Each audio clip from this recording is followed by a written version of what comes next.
Maximum News, I'm Max, that's Syb. Syb, some people ask me if I would ever do this show without you, and I say no. Why? Because it takes two to do this podcast. Oh, you said it. Somebody's knocking at the door. I think it's 2K, and they're here for their pound of blood. Ugh. Yeah, no, people, if you haven't heard about this, we're not joking. It's looking like Take-Two is going on a bit of a legal spree as of late. Obviously, we know that they've been trying to get rid of any modders' creation in regards to their games, particularly Allegedly. Yes, Mr. Jefferson. Everything. Any time you're talking about 2K or Rockstar, you have to say allegedly. Yes.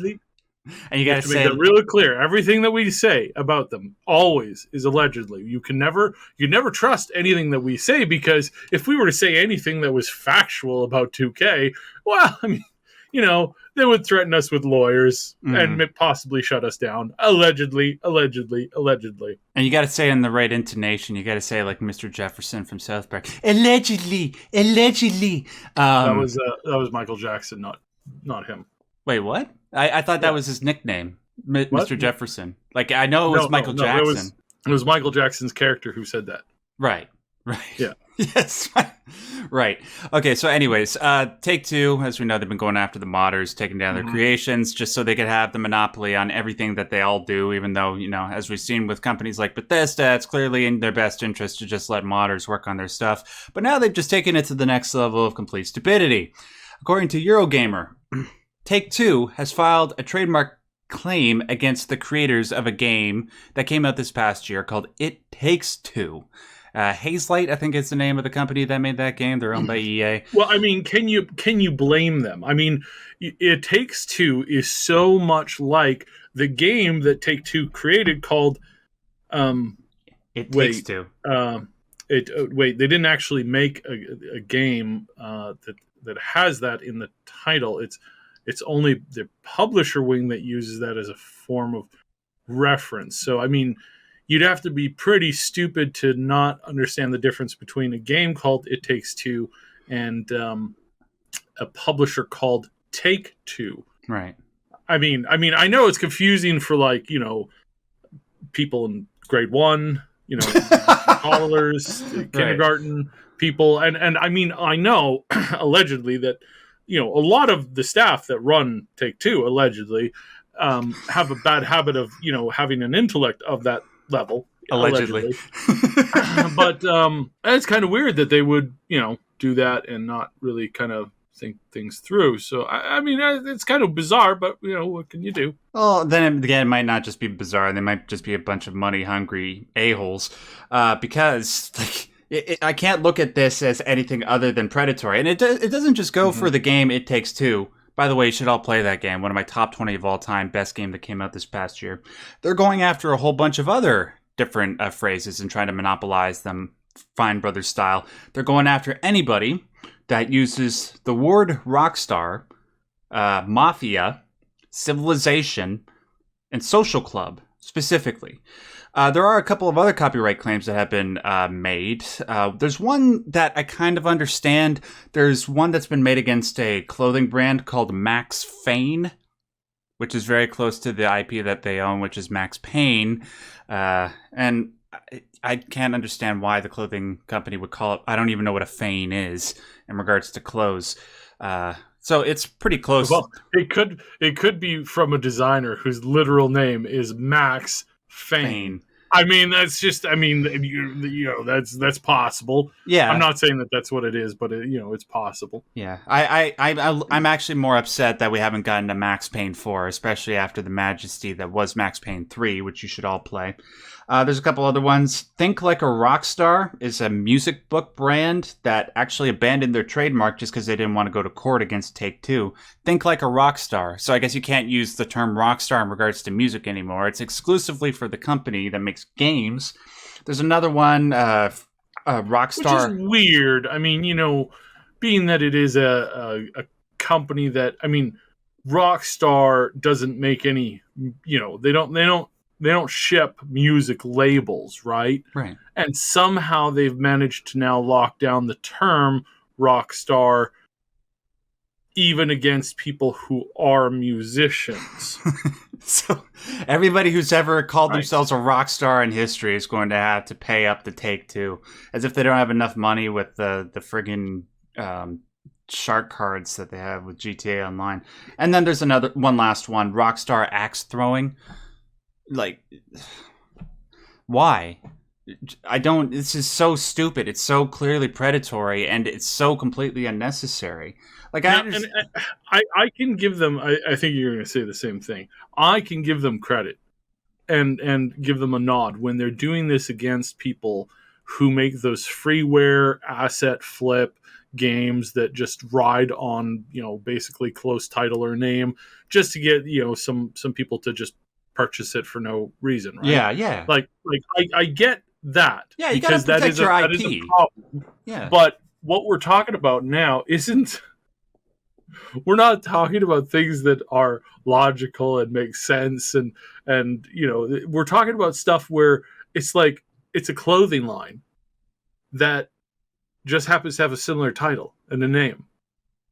And it's like, again, I have to look into some more of these things, but I highly doubt that these are run by, scammers who are looking to try and like flip assets that are basically, somewhat similar to that, and, just kind of spit in the face of like, going through the proper protocols for stuff, or are just, selling, bad assets, that kind of stuff. Correct. I would imagine that some of these might be that, but I would also imagine that most of these are not even close to that at all.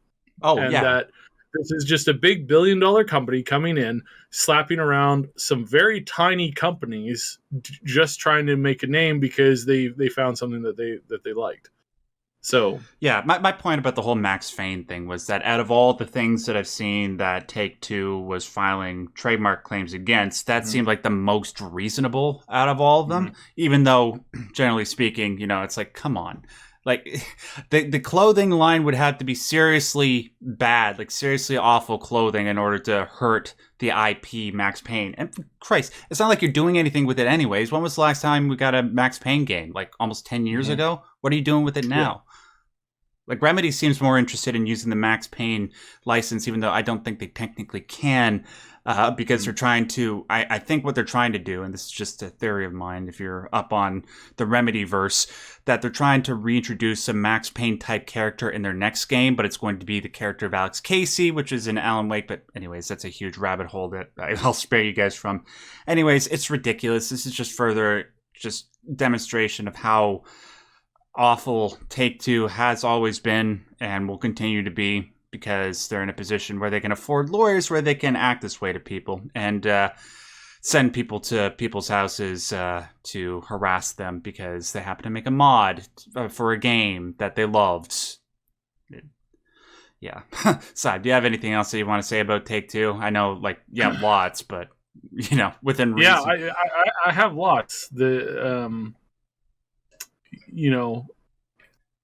Allegedly dealing with them is like dealing with the mob. I won't say mafia because apparently they own that word too.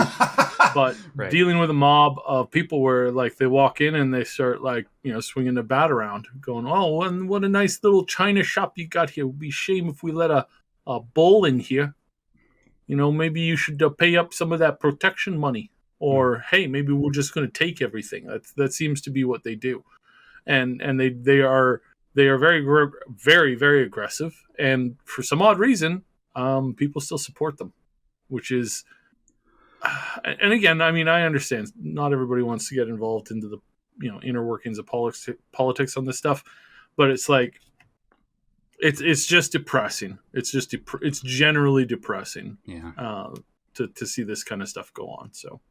Yeah, it's because they own a lot of the most beloved IPs in the history of gaming, and people will continue to give them money if the games that they put out are of a serious quality. And having been on the receiving end several times now of a game that promises to be everything that you're looking forward to, and then delivers on maybe like 5% of it, and then just kind of laughs you off and just kind of like just kind of blow smoke in your face and be like, okay, well, we're done here. We got your money, so we don't care. It's like, oh, man, that is just So brutal. Well, hopefully, considering that this has just been happening so much lately, what's going to happen is that gamers are just going to be tired of being sold stuff that doesn't work when it comes out, and be more knowledgeable about this sort of stuff. But that's going to be a while if it happens. Speaking of Take-Two and Grand Theft Auto, as we know, the quote-unquote definitive edition of the original Grand Theft Auto games, Grand Theft Auto 3, Vice City, and San Andreas, came out a couple weeks ago. And when it came out, as we all know, it was a huge disaster. The quote-unquote upgrade, alleged upgrade that was supposed to be contained within this package was virtually nowhere to be seen. Well, granted, there were certain times where if you're in a particular part of the map in one of the 3 games, it could look good. But if you venture anywhere out of those particular spots, you quickly start to notice things like, oh, you clip through walls. Oh, there aren't bridges where there's supposed to be bridges. There's no collision detection. There are typos on the signs. There's terrible pop-up whenever you're in an aerial vehicle. It's just, no, it's not good. And so people who have bought the Grand Theft Auto Definitive Edition have been vociferously making their voices heard, making the people that provided us with this quote-unquote upgrade, Grove Street Games, know what they're messing up. And so a patch has come out for the game, and I'm just going to detail some of the things that have supposedly been fixed, or maybe they say they're fixed, but they're not really fixed. So I'm just going to run down the list very quickly. One thing that a lot of people had problems with, understandably so, is the draw distance in the game. If you played the original games, particularly San Andreas, you weren't supposed to see the entire map because it makes it look smaller than it actually... It makes it look small. And it was hid by the fact that there was smoke, fog and smog covering the horizon, so that way you wouldn't be able to see San Fierro and Las Venturas when you looked up from a high point. Well, you can do that in the Definitive Edition. You can see the entire map, and it looks weird. It's very off-putting. Well, Grove Street Games offered an option known as ground haze in the graphics adjustments on PC, where you can add some fog, and it's better. But I will say I have seen people who, in the same amount of time, have added a fog effect, modders, not Grove Street Games, that makes it actually look better than the offering that the Definitive Edition has given us. Granted, it is a subjective thing. I'm sure there are people that will appreciate the ground haze as it was given to us by Grove Street Games. You'll just have to make up your own mind. But I will say, things that have been definitively fixed are things like rain. Guys, I don't know if you've seen some of the videos where rain is falling in these games, particularly again in San Andreas. If you're driving at night, I've seen enough adult flavored anime from Japan to know that ain't rain, ladies and gentlemen. I've never seen rain look like that. I'm pretty sure. Yeah. It's Yeah, that was a common joke on Twitter, and I stole it, and it's very funny. I didn't actually think about it that way, but you know what? The rain, rain is supposed to be clear colored. It's supposed to be transparent. It doesn't really look like that. It's supposed to be white and very viscous, apparently. Yeah, it's very, very static. That's what it did look like. You could go look at it if you haven't picked up the game yourself. Like, literally, if you're driving at night and it's raining, you can't see anything. It's like, the TV static. It's like that is trying to come through when you're playing the game. It looks terrible. But they did fix it. If you look at the rain right now, if you pick up the game with the patch 1.03, it looks fine. And even better yet, the glitch where if rain passes over a body of water, you can't actually see the rain. That's also been fixed, so that's good. Menu sounds for, the different menu sounds for the game have been added in, whereas originally it was just the sounds from San Andreas applied to all 3 games. That's appreciated. Cinematic camera has been added back in. I know it's you don't really use it that much, but if you happen to be doing a sick stunt in a car or a motorcycle and you want to slow down the speed just so you can appreciate what you're looking at, cinematic camera does work in that regard. And then finally, the target outline, if you aimed at somebody in the game, there'd be a white silhouette behind them. You can take that off if you want. So those things have been fixed. There's still a long way to go. I would still highly recommend not giving your game this money, not just because, Take-Two is involved in its production and release, but because it's just a legitimately subpar product. It wasn't what was advertised. So, yeah, if you're going to pick it up, just wait like a year, which is probably how long it's going to take before it can get to somewhere worth your money. Side. Any other interesting little takes that you want to add about Definitive Edition? Maybe ones that are PG-13 rated?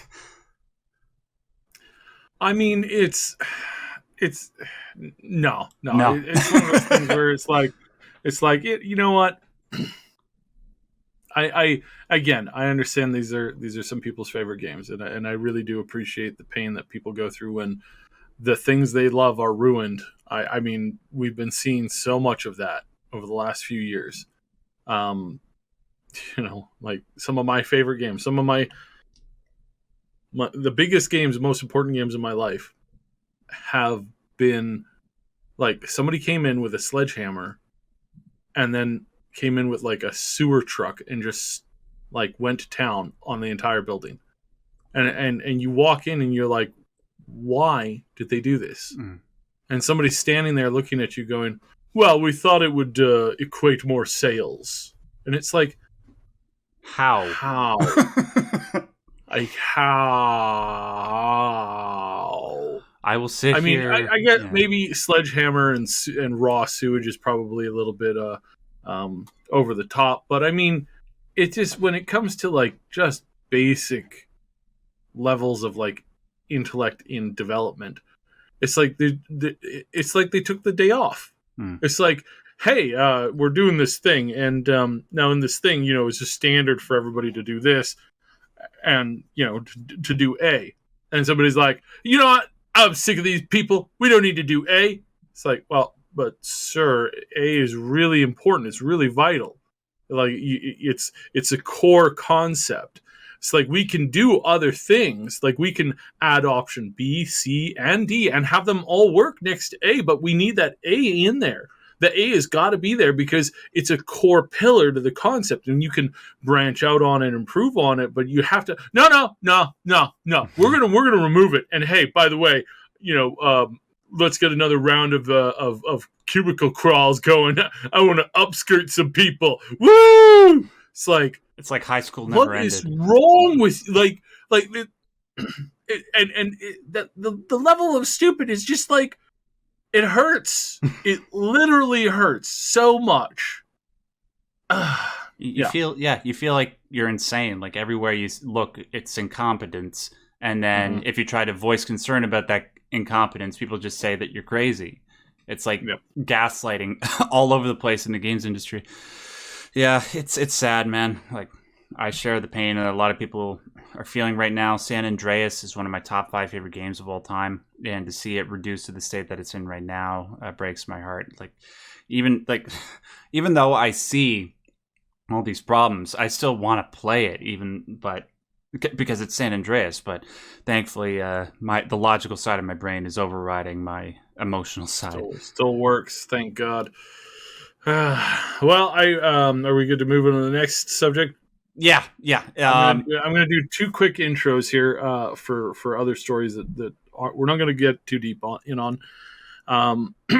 because they're sad and kind of a joke, and that in and of itself is really sad.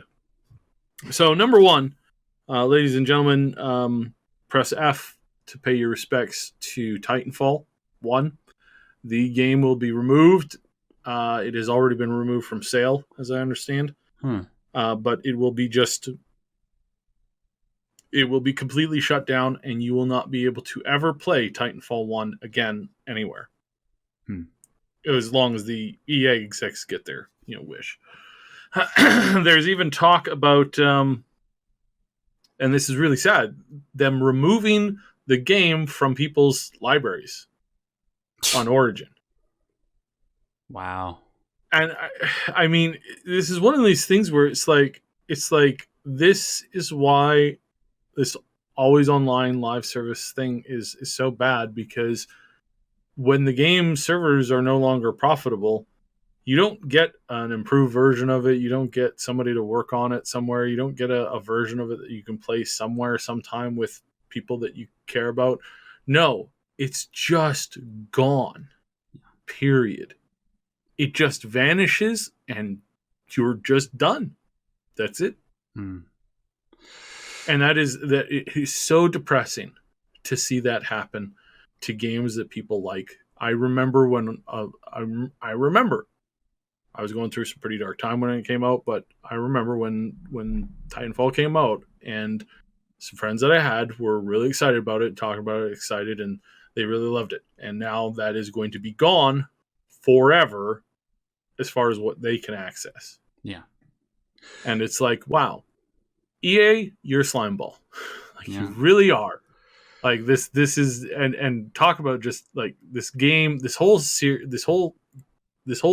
IP has been treated so disrespectfully.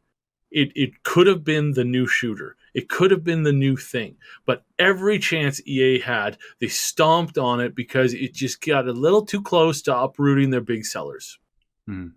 And then they wonder why all this time later the big sellers aren't doing that good. Well, I wonder why. And I hope that you'll still be wondering about that when you go bankrupt as a company, as a corporation, because you couldn't change with the times. You disgusting piles of garbage. Not you guys, of course, obviously. Right. You guys are great. Obviously, I'm referring to the upper the upper C-level employees who make these wonderful decisions and tell you, if you don't like it, just don't buy a game.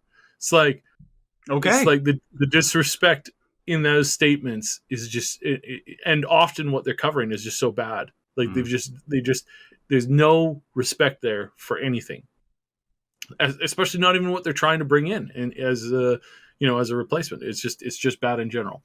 But hey, guys, to wash down that very sad news, I have some great news for you coming from the 2021 Game Awards. Ladies and gentlemen, put your hands together. This is going to be great. We have way more Hollywood at the Game Awards 2021. Can you believe it? There's going to be so many Hollywood people there, because there's one thing that I know as a gamer, that all of us gamers really appreciate and absolutely just love traditional establishment Hollywood. I mean, what's not to love? I mean, from the directors who can't keep it in their pants to the to the actors who think that that everybody has access to a giant estate and just piles of money that they can do all kinds of things with, to people who treat us like we're absolute garbage because we don't like their latest thing that was very poorly done, and we're not going to give them money for it. What's not to love in these wonderful Hollywood people, and the fact that so many of them are going to be at the Game Awards at 2021. I know. Contain your excitement, please. This is just groundbreaking news. I am so excited. I can't wait to do anything else that night other than watch the Game Awards. Unfortunately, I think Brian covering it. Okay, so I didn't know this. The only thing that I just learned about on Twitter like an hour before we started was that Keanu Reeves and Carrie-Anne Moss were going to be presenters. I don't mind that, because on the one hand, I love Keanu Reeves. Everybody does.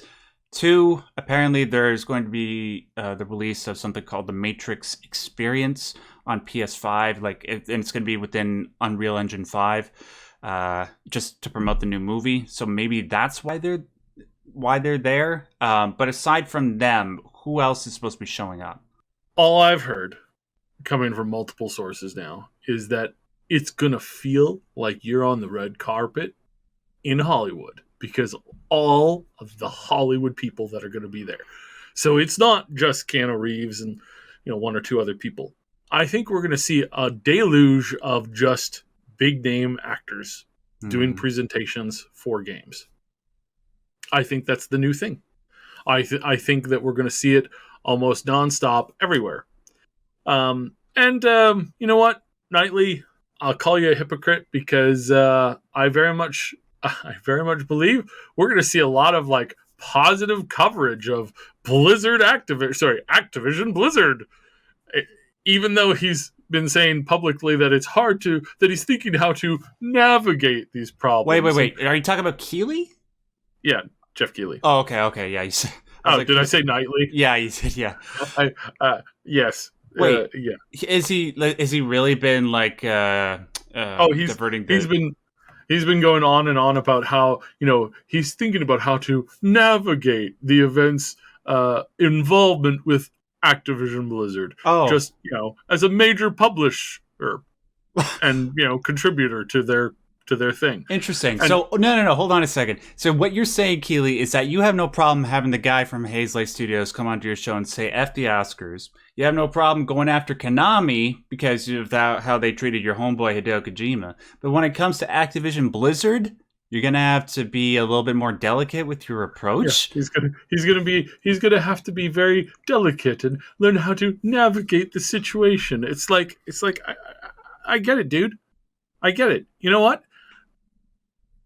I understand the difficulty that the developers have and people supporting the franchises and stuff like that. I get that there's a problem.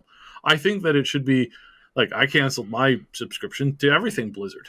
I'm not going near it until I feel that there's some improvement. But you know what I have done? I've encouraged people to go apply there. Because if you want to see change, you've got to make the change happen. And I don't believe in surrendering ground. Obviously, I don't think it's a surrendering ground to just, stop playing games, boycott things in your own way. I think that's that's obviously fine. But I don't believe in surrendering the ground, like just walking away from it and saying, well, we're never getting this back. I think everything that is or has had value should be fought over. And I think people should fight over this. And that's why I really encourage you, if you're interested in game development right now and you don't think you have the experience or the necessary skills to get in at a big company, you might want to give Blizzard a look right now because they are, frantically hiring people because they desperately need people in there. And I figure if there's enough people with a head on their shoulders, doesn't matter if you know how to make good games. If you know how to learn and if you know how to treat people properly, those two things, I mean, it won't improve Blizzard games overnight.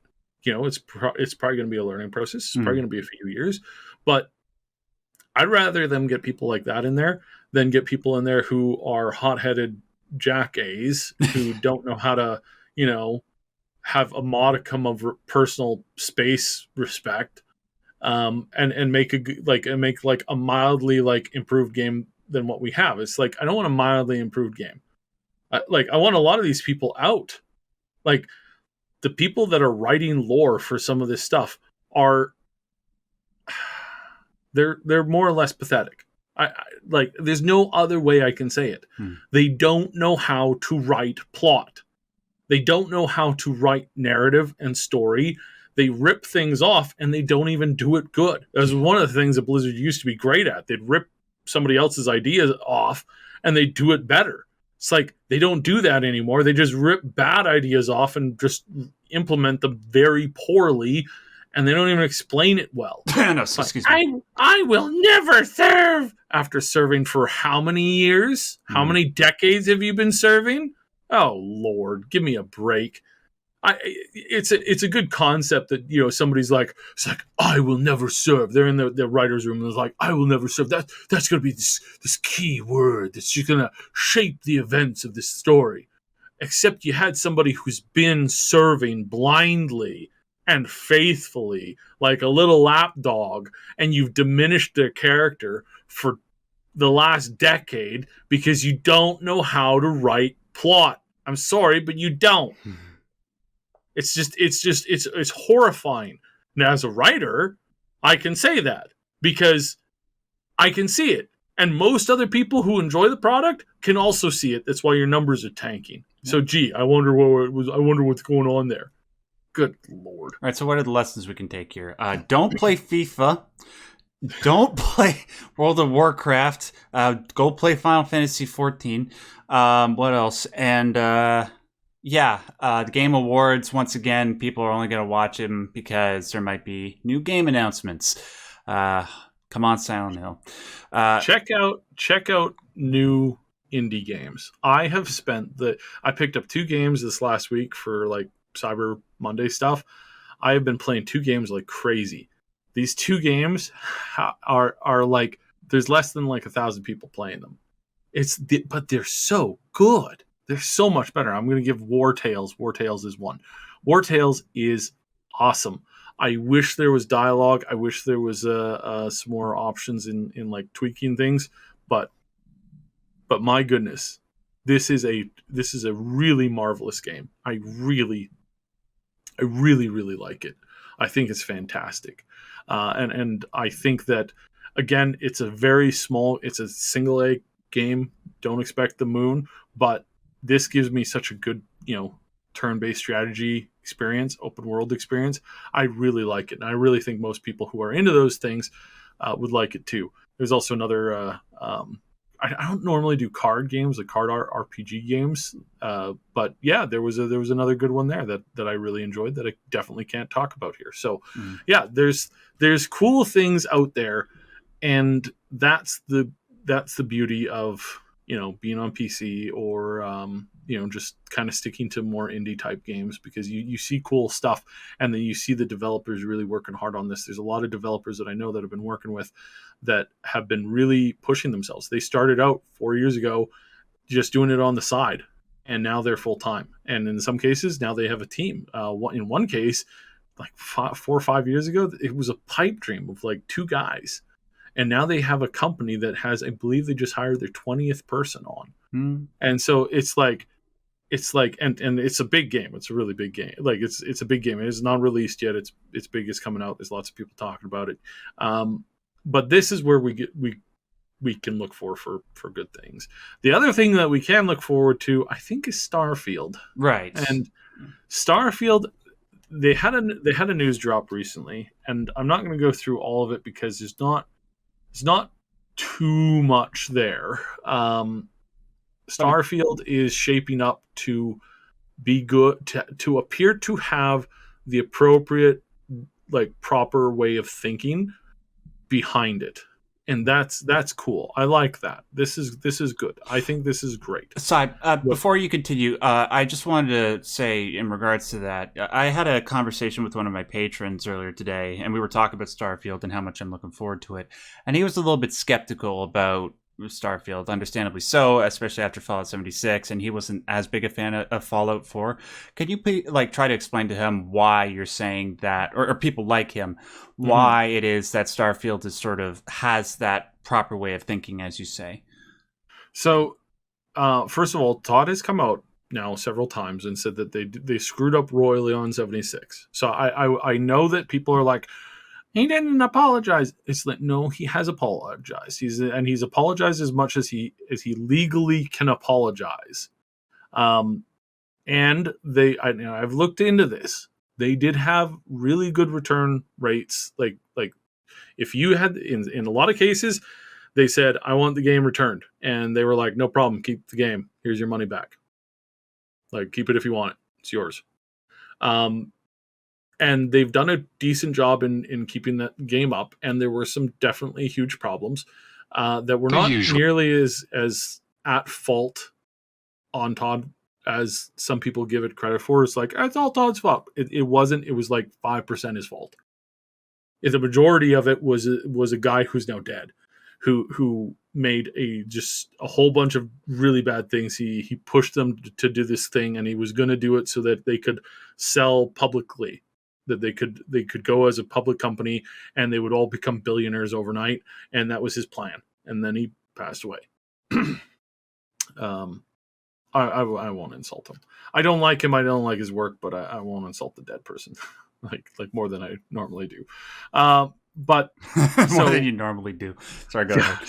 So taking that taking that. Yeah, I was shocked this week when I discovered that that there's certain dead people that were really bad that you still can't make fun of. That's kind of shocking. Anyways, going sorry, rabbit hole. So Starfield, why is it good? Why is it piquing my interest? And again, I will say this: I have not pre-ordered this game. I don't actually believe that you can pre-order this game. I don't think anybody should pre-order this game. Or any game. I don't even. I think that a handful of people should get it on the day of release, and then everybody else should crowd around those like 5 people who buy the game and look at it very skeptically and go, "Okay, is this a good game? Let's see. Like, let's go 15 hours into this at the very least, see if it's a good game, and then maybe you can buy it." I hope that Starfield is the lowest selling day one game that Bethesda will ever have. Yeah. And I hope that a week later it will make record sales. That is what I'm hoping, because if that comes out that way, then what that shows is that the community very skeptically looked at the game, said, all right, well, we're going to let a handful of people, reviewers, dig into this game and then report on it, and then we're going to decide whether we want to jump in or not. And I think if that happened, I think they should embrace that. I think they should be happy about that. I think they should say that they were, that they value the respect of their community and they expected nothing less. I really, honestly, I swear, I really hope that's how it happens, because that would fix a lot of these problems. So, as far as the game goes, again, we aren't seeing more of it, but we are seeing more of the logic behind the way that they think about it and what they're trying to pull off. The way that they're trying to increase the size of the world, the maps that we visit, the depth on them, really stretching content out, making it deeper, not shallower, but actually like bigger and deeper. I think it looks good. And they put out some images, some pictures, some concepts. It's got a very nice concept to it. I really do like the feel of the concept that's starting to show up. Now, whether or not that's going to be worth it, whether or not that's going to be appropriate, whether or not that's going to be something that's going to grab fans, we don't know yet. But everything that I'm seeing from it, starting to look better and better, starting to look like something that I could maybe get into, and I hope that it does well. I still encourage everybody, do not pre-order this game. I'm probably going to end up picking it up day one. It does depend. There is some concepts that we kind of look at when we're pre-ordering stuff for reviews. We did do a bunch of pre-orders for a certain game that we were going to give away a lot of stuff for, because we managed to get some pre-orders, but none of that happened. And then it turns out that was a good thing, because it was just an absolute, stuff hitting the barn wall kind of thing. So yeah, I think that this is something that if you're interested in, if you like Skyrim, if you like Fallout in general, I think you should give this a chance. And I don't mean pre-order. Don't pre-order. Wait. And again, I am not kidding. I don't want to say this because we'll be the ones streaming it. I want to say this in general. I really hope that only a handful of people buy the game and that everybody gathers around. We have a nice community review, people giving their 2 cents, and then people can buy the game. I really hope that's what happens here, because again, I don't think they should be rewarded for bad behavior. But some of their more recent stuff that's come out, Deathloop was a decent game. Ash has had a lot of fun with that, and it's been very polished. The experience has been pretty decent, and the cost was not over the moon, and they haven't introduced microtransactions into it. And I really have to say that I respect that. Yes. And I hope that we can all respect that, because I do see a possible future in which everybody is just putting out basically Genshin Impact type stuff, gotcha games. Yeah. And they close down a year or two after they don't have very many population, and all of your investment is just gone. And I kid you not, they as in CEOs and people who make the financial choices behind these games, most of them would murder for that opportunity, for that to be the only system out there. They would murder for the opportunity where you put in 40 hours into one of their newer games, or you put in about $40 for every 10, 20 hours that you play. That's what they want. That's always what they've wanted. And some people really want that quite badly. And I don't want to see that. I never want to see that. And it's not because Genshin can't be good. I think Genshin's story is done marvelously well. And the art is beautiful and the world is cool. And sure, it's got a lot of rip-off stuff on it. But what's the thing that ruins the game? It's the gacha system. It's the pay more, pay more, pay more, pay more, pay more, pay more, pay more. And it's a dirty system, and I hate it. I hate it, and I hate it more because so many people don't mind it. And that's the thing that I hate the most about it, is that I find even myself going, oh, well, I put in $40 in this before. I guess I can put in another $40 in this again. And it's that is a problem that has been rooted in a lot of gamers. And I think that there should be more people talking about that than talking about how it causes people to become, toxic and angry and aggressive. And do you learn violent behavior from violent video games? I think that is not. It's never been proven. There's no correlation to it whatsoever. There is a correlation between violent people liking certain violent games. I think that's a correlation. But that the same could be said that certain violent people really like alcohol. Yeah, that's the correlation you should be focused on. Yeah, there's some major correlations with that, and yet we don't do jack all about that most of the time. It's kind of sad. So I think the biggest problem that gaming faces today is financial abusive addiction. Systems. Yeah, where they get you addicted to spending that cash. It's only $5. It's only $10. It's only $14. Hey, it's only $50, but it's 50% off. That's amazing. And you do this every week, and I know that there's companies out there who want that and who crave for that. It's the same reason why there's people out there trying to tailor the perfect drug, because they know that they don't want their people to die. There's a lot of I was talking to a guy who deals with a lot of high level drug stuff, and he talked to a famous a really well known drug lord at one time, and the guy was pouring money into perfecting his drugs so that they didn't cause harm. They only caused good things, and they were extremely addictive.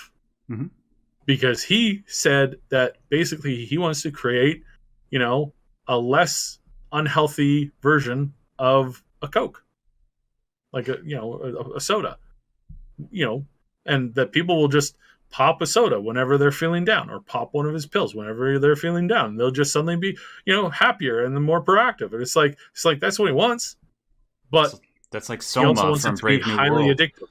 It's not that the if you had a drug like that made you better, faster, happier, and there were no side effects on it at all, and no addiction, it's they aren't happy with that, because they have to have the addiction part of it. They have to make you need this in your everyday life so that they always have you they always have their hand in your pocket. It's and I know it's kind of a stretch, but I really feel that there's some really sick and twisted people in the world who look at ways to make people spend $10,000, $20,000, $30,000 in a video game, and they drool over that.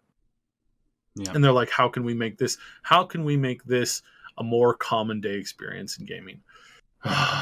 So messed up. Anyways, we're a little over time, so.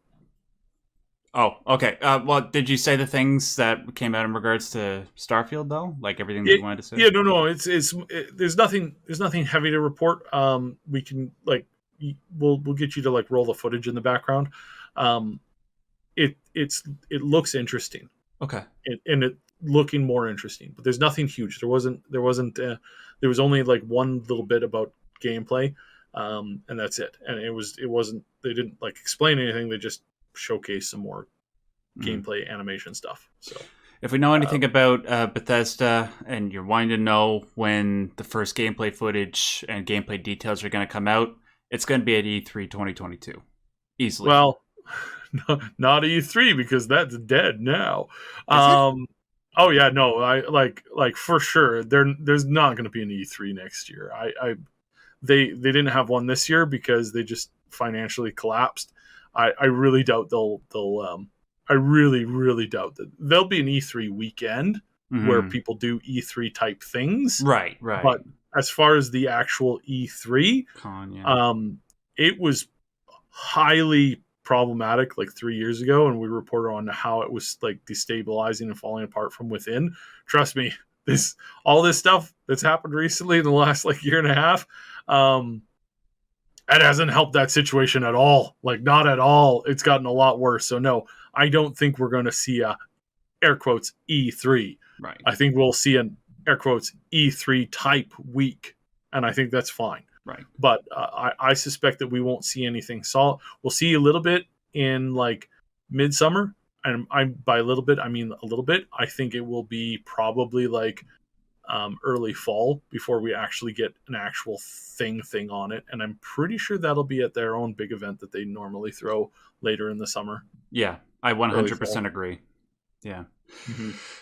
Yep. So that's it for us, ladies and gentlemen. At least we have that, and there are some other great games that are coming out in 2022 that we can look forward to. We mentioned that Elden Ring's going to be good. We're hoping that Horizon Forbidden West is going to be good, and there's a few other Baldur's ones. Gate, man. Baldur's Gate, absolutely. Like the improvements they've been putting on that game are great. We've got we're really looking forward to release, and it's probably going to be next year, and it could be as early as March. Wow. Yeah. That's great. Well, and again, I mean, take that with a super grain of salt, because that's only rumors that I've been hearing.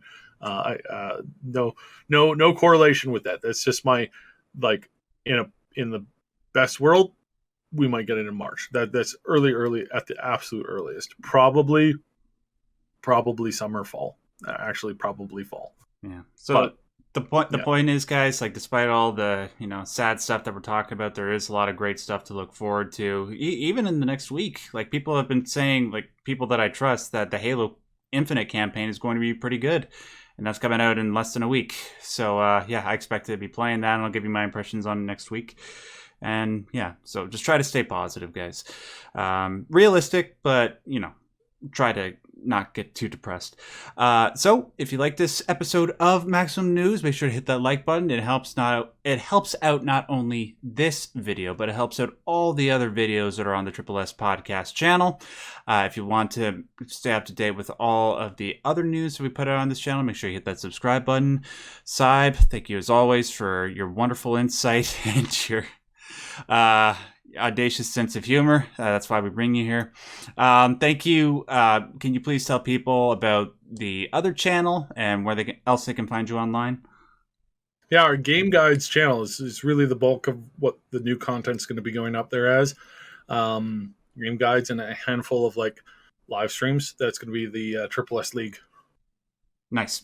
And you guys can just find me on all the relevant forms of media at Max Derrat. That's Max, spelled maximum. Get the pun.